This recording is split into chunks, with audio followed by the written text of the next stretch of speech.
On to the big one now, and it's the Maglia Rosa, the pink jersey of the Giro, named after the former pink newspaper Gazzetta dello Sport.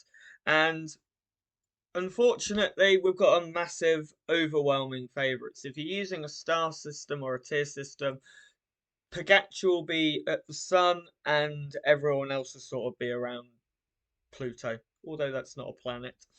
Um, but for an act of God, Pogacar's going to win the race, frankly, and that is a real shame. He's a fantastic racer, don't get me wrong, but it's a shame that we're not going to see a battle for that pink jersey.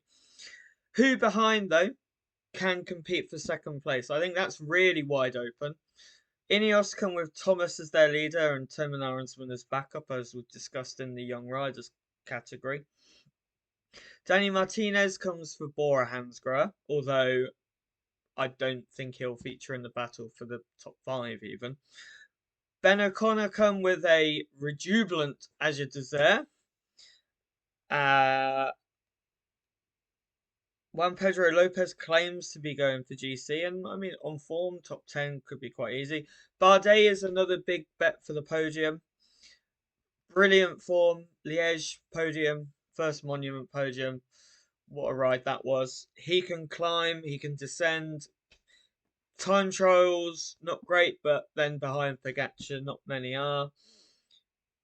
Eddie Dunbar and Jayco claim Luke Plapp is here for GC as well, but we saw at Romandy just how inconsistent he is.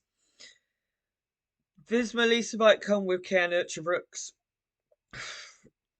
We don't know what sort of Kian we're going to get. I think he'll climb better than he did at the Vuelta last year, but his TT is still a major weakness. And when you've got Arensman, Thomas, O'Connor, certainly those three better than him, it's hard to see him get anywhere.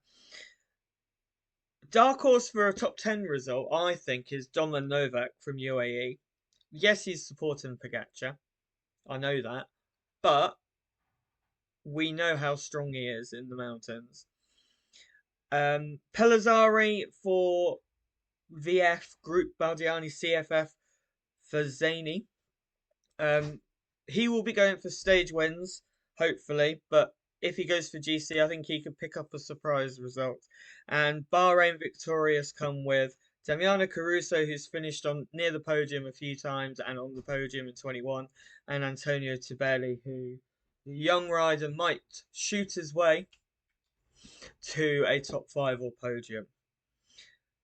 Pogacar's going to win the race. Who's going to finish second and third? For me, it'll be Thomas and O'Connor.